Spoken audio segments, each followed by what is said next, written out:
I'm done. Thank you. Sarah. It's the shortest speech by the mayor ever. Top of the morning to you. We're so glad you're with us this morning. I'm Sarah Lynn. I'm head of the Commerce Advocacy Team for the Chamber of Commerce. We are your hosts today, and we are thrilled that you all are with us. Our format today is we're going to give each of these fine gentlemen a couple of minutes to share their state of the community address with us, and then we will open it up for questions and answers. So we are very pleased to have our Mayor Ed Bergner with us this morning, our Judge Executive Henry Branham, and our Economic Development Director Todd Denham. Who's going first? Todd.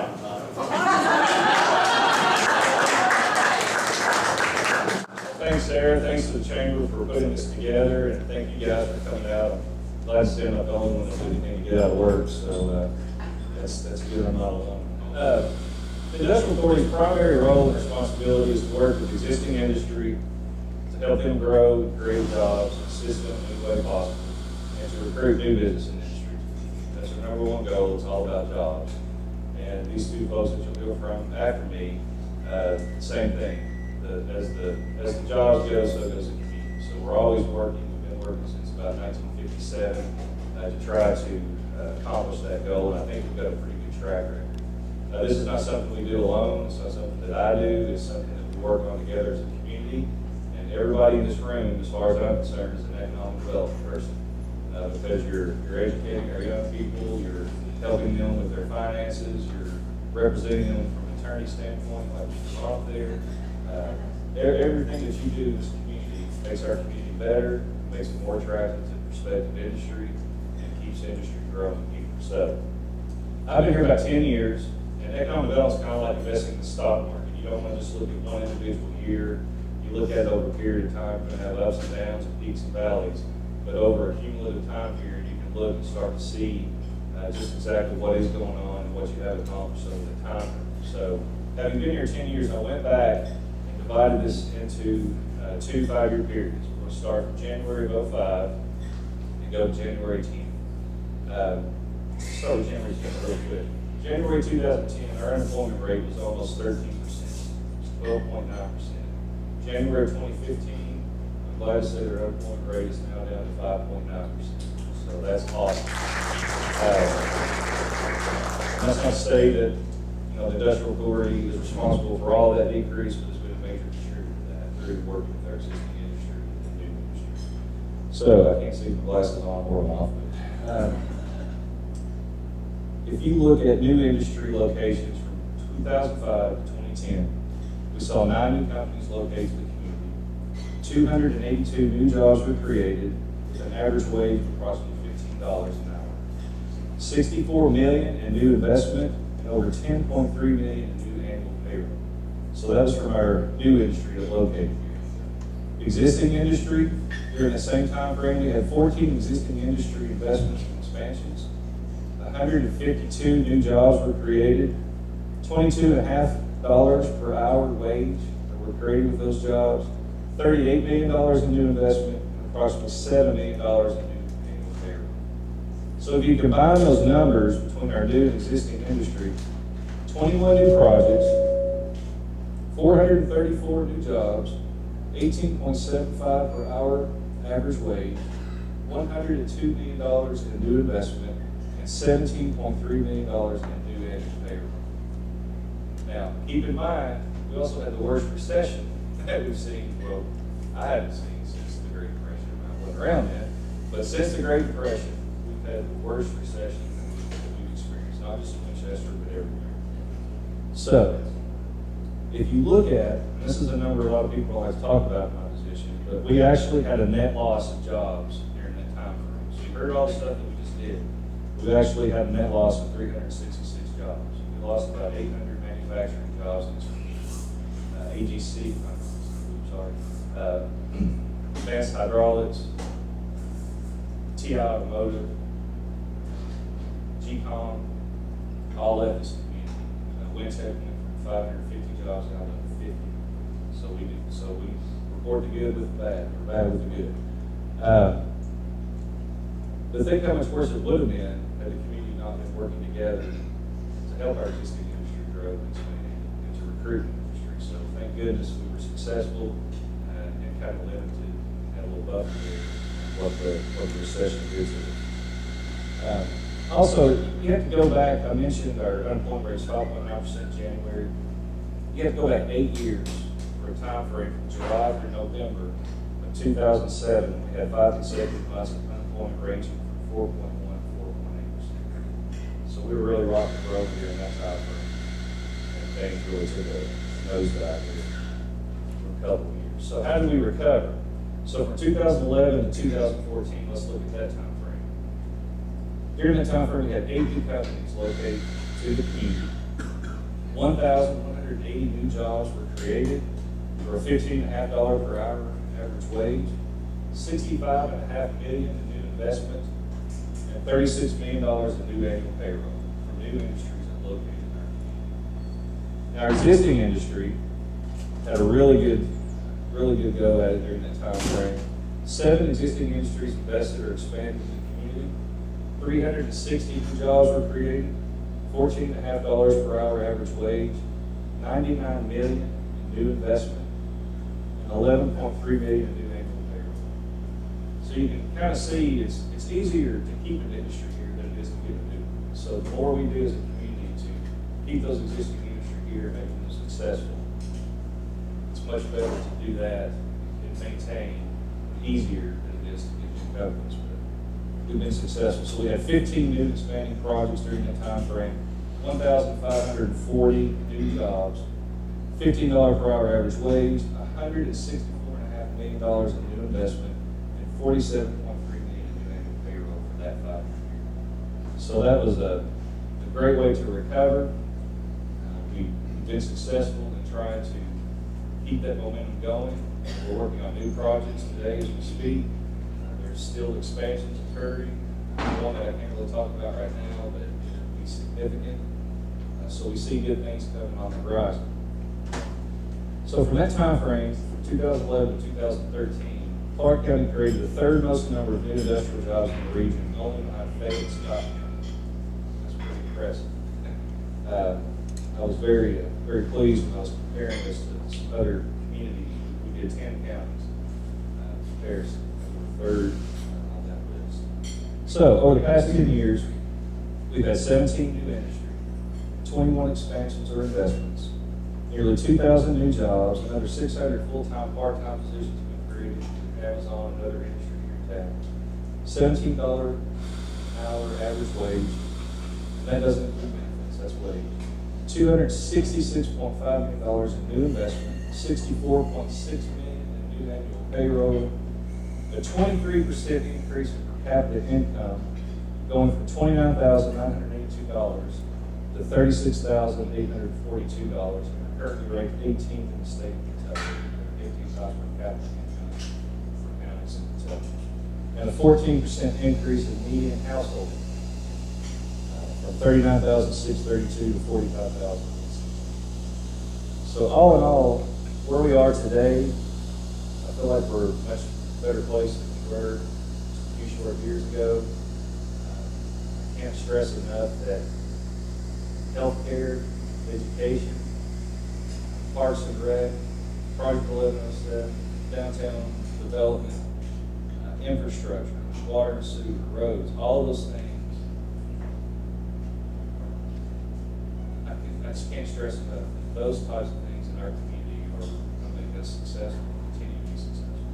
If we want more people to move here, if we want more managers to live here, if we want more industry to locate here, take the time to invest here.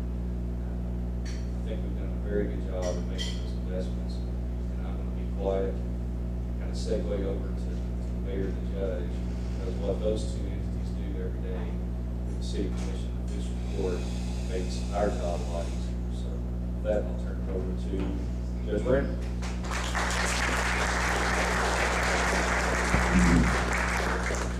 Very good. Todd's got a lot of numbers. He keeps those somewhere, and we're glad to have him. I would be remiss if I didn't say thank you to Todd and Mayor Bertner. I've really enjoyed working with you gentlemen the last 8 years. It's made my job a lot easier. In fact, I think it's made county government's job a lot easier.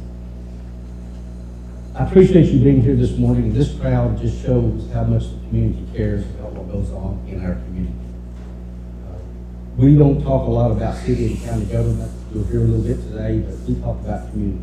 Mayor Bertner and I have committed to that many years ago.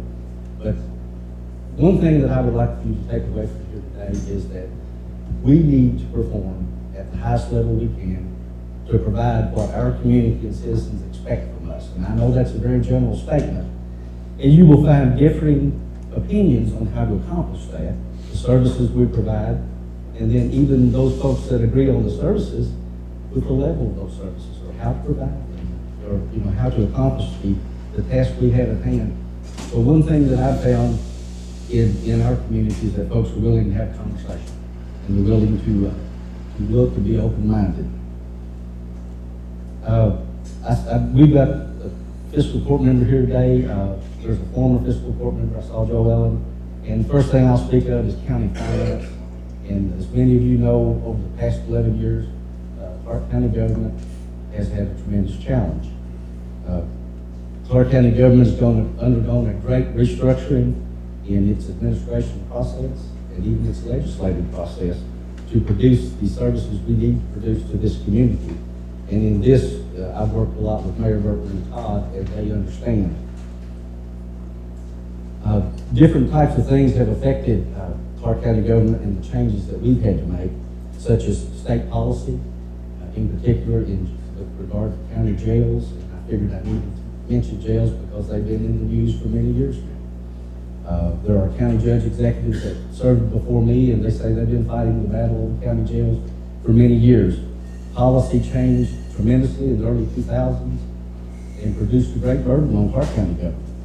Other things such as increased population, we need to provide increased services to our citizens of our community.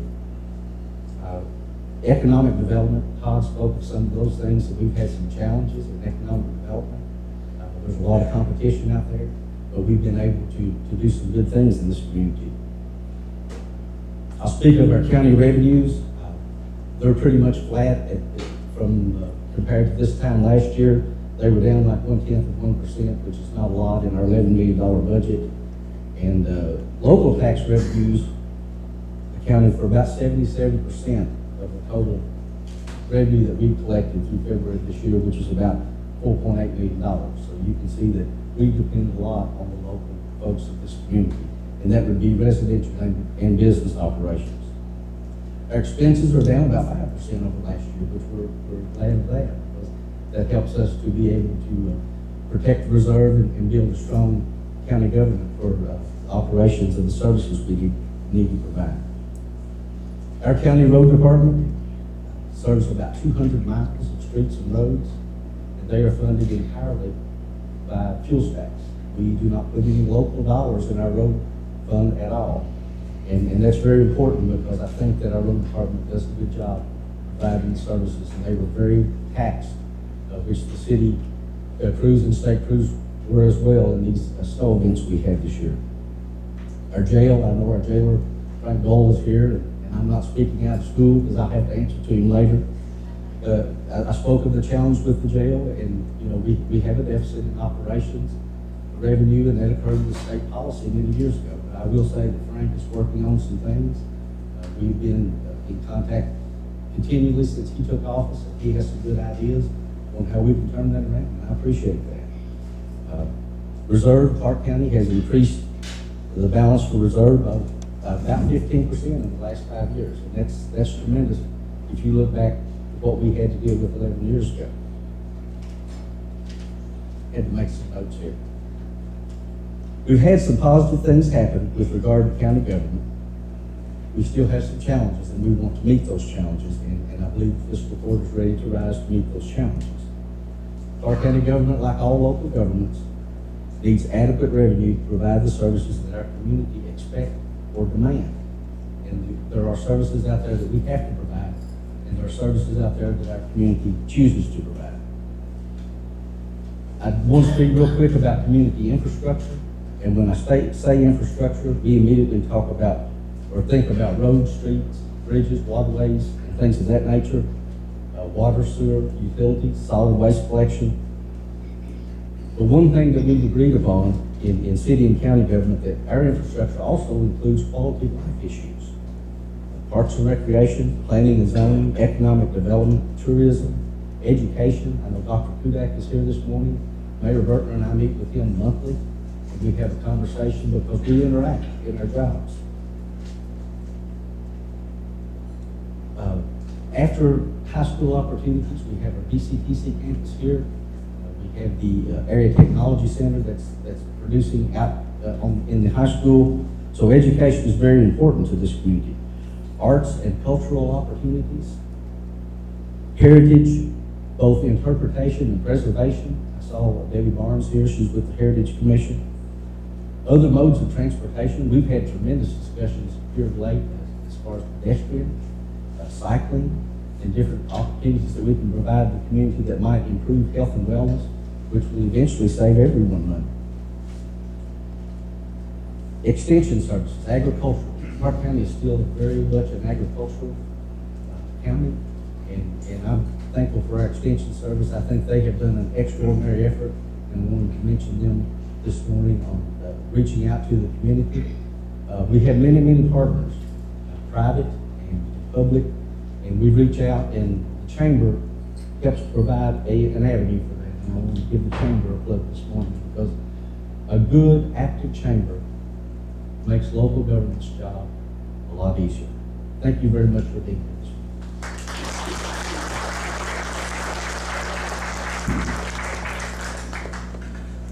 Good morning. I don't want to repeat what Todd and Judge Brandon said. They covered a lot of topics. I'm going to maybe sort of fill in the gaps, but I'm also going to suggest areas in which we have challenges, in which we have needs. If we're going to talk about the state of the community, then I think we have to be honest with ourselves and talk about the good things, which we can and should, but I also think we need to talk about the community as a whole and where we have needs and where we need to turn to. Let me start off just to talk a little bit about infrastructure. We have gone through a period here in our community in which we have built a lot of infrastructure. When I came in office in '07, the community had just negotiated a consent decree with EPA. It was a court order, and basically EPA said you shall build millions of dollars worth of improvements with regard to your wastewater system. You shall build them, and you shall pay for them, and there is no give to that. So over a period of the last 7 to 8 years, we have built a lot of sewer projects in this community. We're not the only community in that position. There are other communities in that position right now. Lexington is considering this week the first of 2 rate increases on wastewater. The total amount that they'll have to spend over the duration of their consent decree will be about $600 million. Louisville will have to spend about $1.5 billion over a period of time. Why is that? Well, there's a Federal Clean Water Act that was adopted in the mid-1970s that communities and EPA were ignoring. And basically, it meant that untreated raw sewage was going into our creeks and streams, our rivers, and polluting our waterways. And you know, you can disagree with regard to how we pay for it, where the money comes from, but that is a situation that could not and should not continue in our nation. So we are addressing that. We have built, for the most part, most of the wastewater treatment or the wastewater projects we're turning to on the water side. During the recent storm events, we issued a water shortage advisory. We were not in the same position that 18 counties during that first storm event. 45,000 customers were without water during the first storm event, largely in East Kentucky. We were not there. We tried to be proactive. We tried to encourage people to conserve, and that's why we issued the water shortage advisory. But it does demonstrate that we have to turn from wastewater to water to be in a position where not only you as customers and citizens have the water that you need in your home, but we also have the water that is required by our industries. We have several major projects that are underway: water transmission lines, raw water intake. We'll be building a new 8 MGD water treatment plant on the same site as the wastewater treatment plant. No, we're not going to straight pipe from the wastewater treatment plant to the water treatment plant. We're not going to do that. Those of you who might think that's a possibility, we're going to continue to take it out of the river. But there are a lot of major high-dollar projects that have to be constructed. We take our water from Pool 10, which is impounded by Dam 10. Dam 10 is over a 100-year-old dam. And it basically is sort of a jerry-rigged construction structure. When it was built 100 years ago, they boxed up rock, piled them on top of each other, didn't tie them together, and just put concrete facing on the front and back. And that's what Dam 10 is, and that's what provides your water supply here in Winchester.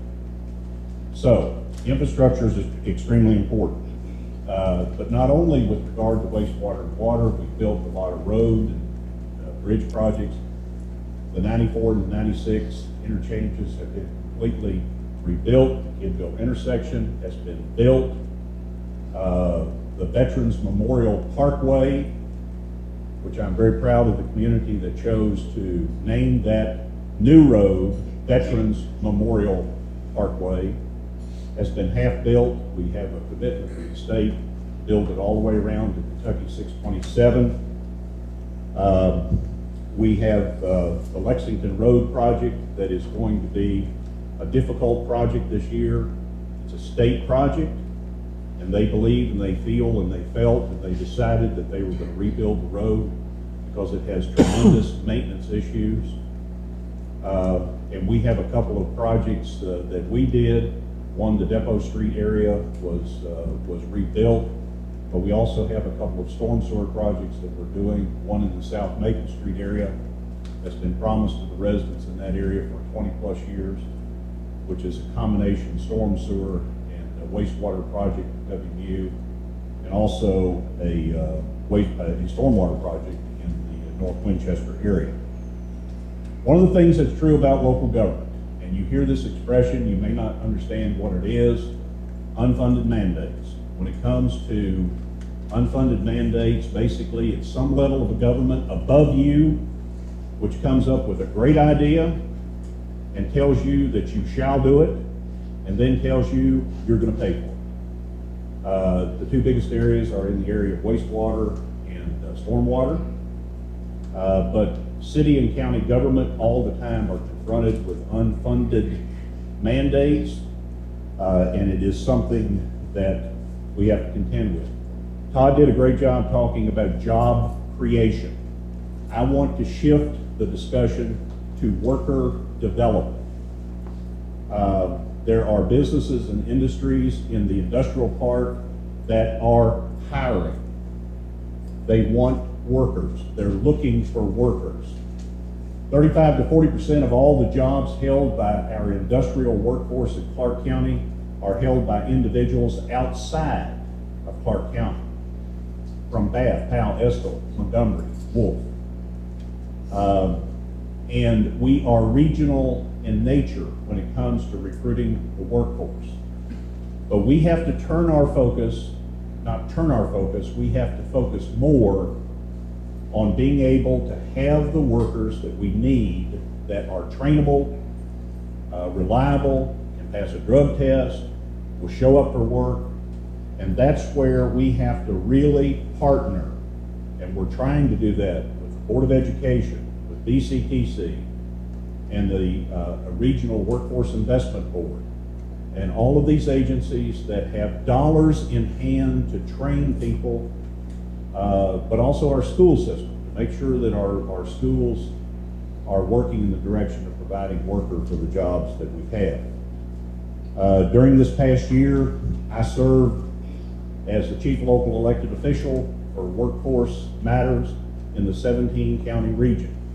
It was an awful experience, to be perfectly candid, because it was, we had 17 counties that were attempting to determine how $11 million would be spent in the Bluegrass Area Development District region. That was a separate issue entirely from all the issues associated with the Bluegrass Area Development District. But the two were connected in the minds of the public. And basically, the notion is that we want to be regional in nature, we want to work together, we want to cooperate until we get to the point of deciding how we're going to divide up $11 million. And then those who are bigger and more powerful have a different notion about how that money is to be divided up. I'm confident that those issues will be resolved. I'm no longer in that role, thank goodness. John Wilson, the Garrett County Judge Executive, is now in that role, and he'll do a great job. I want to talk about a couple of, I'm going to sort of broken field running here a little bit, talk about a couple of things that I want to emphasize. First of all, we have been very successful with regard to community events. Kitty Strode is a warrior when it comes to putting on community events. The Beer Cheese Committee is an absolute, does a tremendous job. Those are the two big ones. But there are all sorts of events in between that basically my calendar is not January, February, March, April, May. My calendar is from the beginning of the year with our community prayer event to waiting for the next event, and then the next event, and then the next event. The Relay for Life is a wonderful event. Ready Fest is a wonderful event. I'm going to leave somebody out, and I apologize for that. But it just seems like that this community is working extremely hard to try to be more active, more involved, more, pulling it together. And that's a wonderful thing. Community events, we've been very successful with them. Class 2 fire protection. When we achieved the Class 2 fire protection rating in 1985, we were only the third jurisdiction in the state of Kentucky that had it. There are more now. We have re-achieved the Class 2 fire protection rating. Classes go 1 through 10. If you have a Class 1 system, nothing burns in your community. If you have Class 10, you have no protection whatsoever. Winchester is a Class 2. Our level of cooperation between the county fire department and the city fire department and all the various first responders is excellent. I can tell you it doesn't come without a cost. It is extremely expensive to have the high level of service that we have, but we're very proud of that. The transit service, you don't think about it. You see those buses occasionally around town. There are 1,000 people that ride that transit service every month. We did it at a time when gas was $4 and $4.25 and $4.50 a gallon. It's not that price today, but the ridership with that transit service continues on. We don't have to do that. We're not obligated to do a transit service, but we do it, and it works very well. Recycling, we have gone to a voluntary recycling community inside the voluntary recycling program inside the community. I got to tell you that I'm not real pleased with the level of participation. Try not to step off here and fall on my face. I'm not real pleased with the level of participation. It hovers around 20 to 25%. That's not good enough. It needs to be better. I will also say that recycling is one of those programs that was put together by a citizens group who worked very hard to try to help WMU put together that program, which is another aspect of what we do here in this community, is that when people have a need or a thought or an idea, they're willing to work on it and put it together and bring it together. We are more active as a community. Obviously, I need to be more active. I need to lose some pounds. But as a community, as a result of people like Beth and Sherry and others, we are refocusing on this notion about being more active. I was struck by the fact that when the temperatures got to 60 and 70 degrees yesterday, I was struck by the fact when I was out and about in the community, the number of people walking, the number of people jogging, the number of people trying to be more active.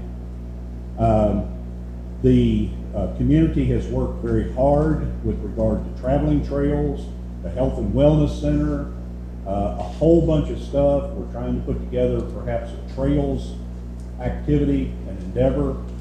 The 1107 project is something that will be interesting to follow and watch as time goes along to see where we end up there. But as a community, we are more active. The judge talked about partnership with our schools. I know, I need to finish it. The judge talked about a partnership with our schools. The fact that Dr. Kudak and the judge and I meet once a month and talk just didn't happen in the past. Communication and collaboration at that level. Community action plan, some of you may ask, well, where are we with regard to the community action plan? Are we going to do it again? And yes, we're going to do it again, in my judgment. But really and truly, it's not a matter of doing it again, it's continuing to do what we're doing. Because in my mind, the community action plan process that was started began a mindset and a thought process that that's the way you do community involvement. And so consequently, I think it has spurred other activities like the MAP process, like other things as time has gone on. So in effect, the community action planning process continues. I want Winchester to be competitive with Bowling Green and Richmond and Covington. We are competing with those communities for betterments in jobs. When Todd goes after a business or industry, he is competing with those other communities. We are in transition in my judgment. I think we're, for the most part, heading in a very positive direction. I got to tell you that the kinds of things that really trouble me, are drugs, a terrible situation, terrible. Societal, nationwide, state, community, it's a terrible deal. It is absolutely awful.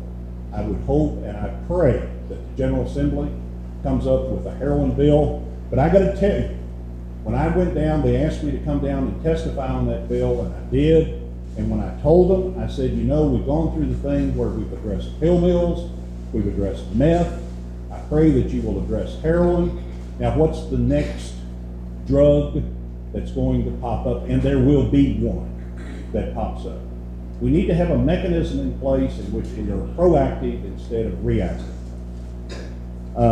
Workforce development, I've talked about, a huge issue. Housing, housing is something I'm concerned about, not only in terms of existing housing stock, but also new construction. Commercial development, I guarantee you somebody is going to raise their hand and say, Bertner, when are we getting a Cracker Barrel? Well, I don't know when we're getting a Cracker Barrel. Brett, keep your hand down. But I do know that there are efforts underway constantly to try to attract more restaurants in the community. Frankly, I don't use the phrase more and better because, you know, in this community, I think there's some pretty good restaurants. I mean, my goodness, we're standing in one this morning. So I know, you got to finish it up. All right.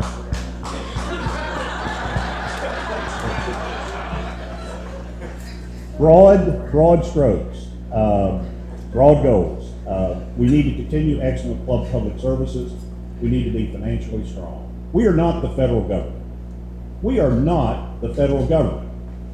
Now, I realize we had a representative from Congressman Barr's office here this morning, and I know that, but the city of Winchester and the county of Clark cannot be the federal government. You're not spending tax dollars when you spend federal dollars, you're spending borrowed money.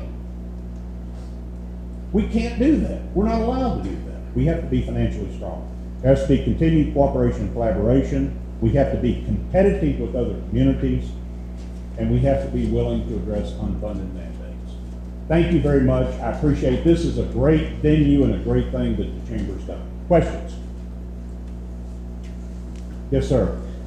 You might mention the community calendar that you started. I know that was talked about for a long time. Right. First thing, I'm going to run down an old subject. Since Okay. 1973, we've heard about Fulton Road extended. Right. The new Lexington Avenue is going to be expanded. It is going to be widened.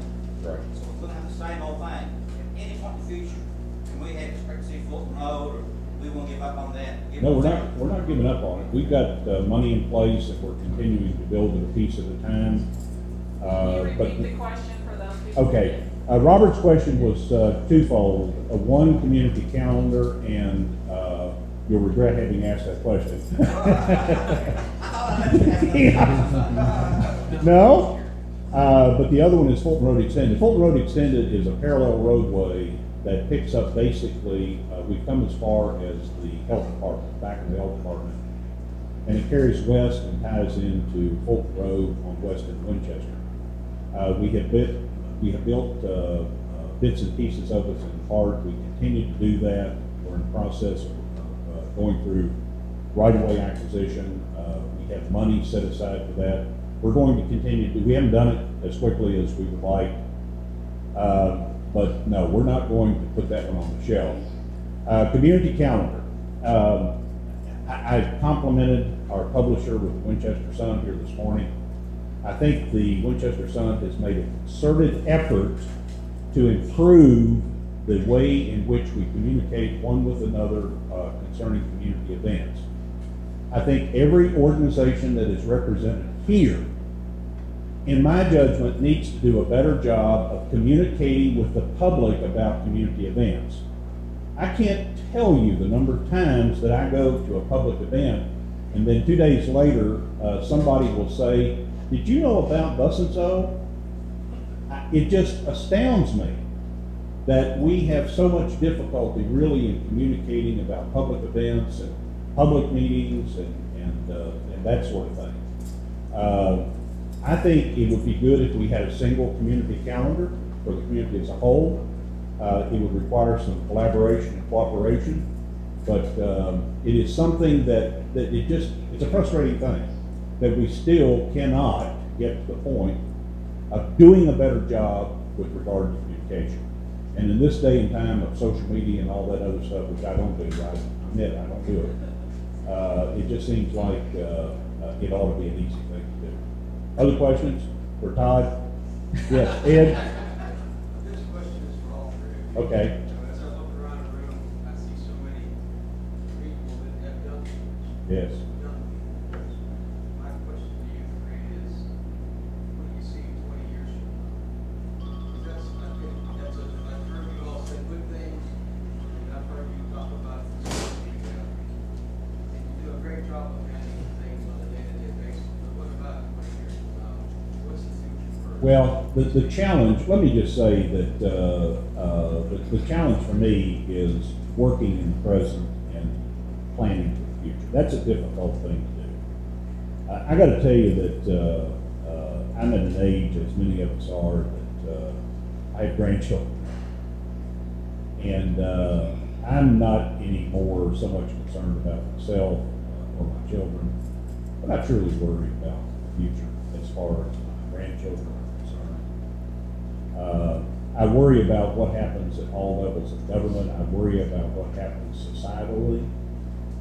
You know, we talk about the drug problem, and when we have a society in which we blast images and information out to our young people about, if you got this problem, take a pill. If you got this deal, do that. If you get that, do that. And they got the internet and all this other.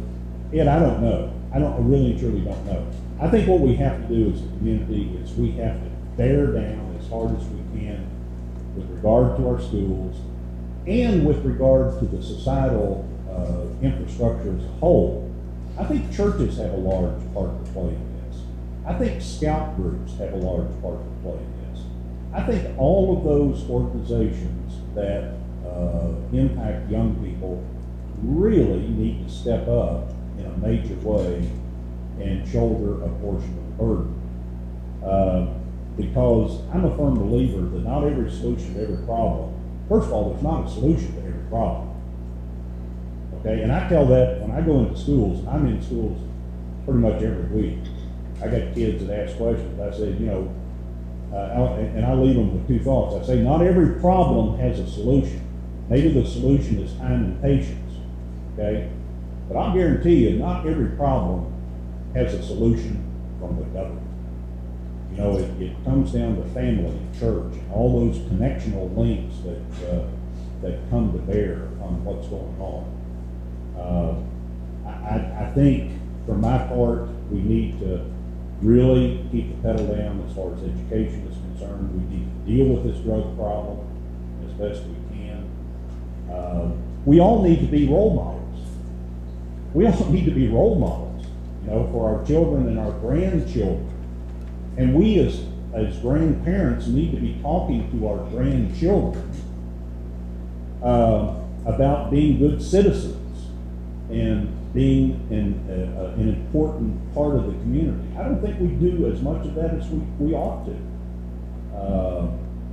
We want to take them to Chuck E. Cheese or whatever that place is, and we want to give them a video game. But in terms of sitting down and having a serious, honest conversation about important facts, I'm not sure we do as much of that as we really need to. Judge? Yeah, real quick, very good question, because quite frankly, my opinion is, you know, what opportunities we provide our youth in this community, and I'm talking about all the way down to the newborns, is very important to the success or failure of our community. But Robert Blanton is here. Robert is one of our current fiscal court members. He has a granddaughter in Winchester. Now, I have two grandchildren. I look around the room, I know there are a lot of children and grandchildren here. We need to work very, very hard to make sure that there are opportunities for them in this community. You know, we're talking about education. Education, in my opinion, is the primary thing that we need to provide. Good quality education. Quite frankly, these kids are coming up a lot smarter than we are. And if they're given the tools and resources, then they will probably outdo us by tenfold. An initiative that was undertaken by the Board of Health a couple of years ago, and it was actually created and initially by Dr. Rankin Skinner, is the dental hygiene program in the school system, where he cut dental decay through a program that he had a lot of volunteers in it. I can't mention all the names, but they cut dental decay down by, I think it was 50% down to 9 or 11% in 6 or 7 years. Then they were wanting to move on. They volunteered. They got the program started. So the Board of Health stepped in. This is what public agencies are supposed to do, because we've got to have healthy children in those schools. They cannot come to school and learn if they've got a tooth that's hurting, or if they're not well fed at home. And these things are occurring in our community, and there are folks out there that will share these stories with you. So we've got to make sure, most of all, that we take care of our children. That is, Ed, that's a very good question. And I think county government and city government realize that. I believe the Board of Education realize that. And we will do what we can do to make sure that we support the initiative to support our children. Real quick, I think you have to have a vision for the community. I think that's always ongoing and it's fluid, but I think we all can agree we have not yet reached our potential. There's a quote by Will Rogers that says, even if you're on the right track, you still get run over if you just sit there. I don't think we're doing as much sitting anymore. I think you look at projects that have come along that maybe started reactionary and we're catching up and now we're looking to do things. Project 11-7 is a good example. We're getting ready to embark on a downtown master plan that I think will be key to the heart of developing this community, helping the downtown realize its full potential, getting investors and developers interested in what we have here, opening up more stores. There's one opening across the street, we're in one here. Grants has been here for a long time. So I really think we owe it to the folks that made that investment downtown that are still here and stuff through good and bad times, but making it conducive for more growth. Because every time we have a new industry come in, the first place they want to go, and this has been all the communities I've lived in, they want to go downtown. So I think having a vision there that's proactive, moves in that direction. Now I'm a little against the norm on our kid situation. I was just having this conversation with Barrett earlier. I don't have a problem for kids leaving Winchester, because I want kids to go out, experience something else besides what is here in Winchester, to meet new people, to meet different kinds of people, to see what other communities are doing, and go and live that life for a while, and come back here. And since I've been here for 10 years, I've seen a lot of people that have done that. A lot of folks that are my age, younger, that have gone away and moved back home, brought their kids with them, and they're here now. Because I think that helps our community grow. They just don't get tunnel vision, staying here. So I'm a little bit against the norm on that, but I think that helps our community grow. But with the jobs, I think we're always going to be successful in creating, and I call them more careers, because they are careers. It's not just, when I first moved here, I had a conversation with Jones, a lot of my kids work in industry. Well, have you been to Cattleman? Have you been to Titan? Have you been to some of these industries and seen what they do and the type of skill, the work ethic it takes to make a career out of that? So with that comes a lot of other white collar jobs as well. So the more successful we are at that, I think we're going to continue that. And I think our vision on that end goes back to education. Bruce's family's here. He's got money that he can't give away.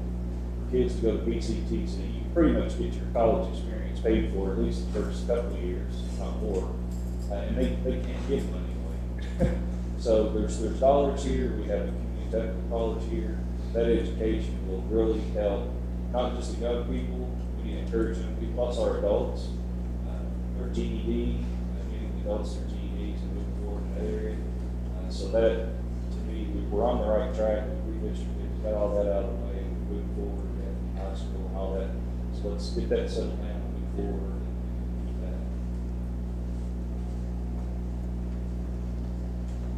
that. Other questions? Anything? There, back to you. Me. All right. Well, let's give these three gentlemen a round of applause.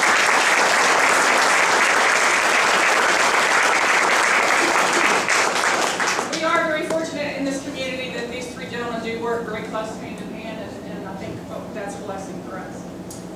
We need to thank Cindy Banks for getting this organized today. We want to thank Barrett Bridgewater for filming. We're going to have this out on the Chamber website, so thank you, Barrett. Gator, our wonderful sound man, we want to thank you. We also need to thank the Cairn for hosting us again. This has worked out wonderfully, and we appreciate them and thank them for having us this morning. And I want to leave you with an Irish blessing. May your pockets be heavy and your heart be light. May good luck pursue you each morning and night. You'll have a great day.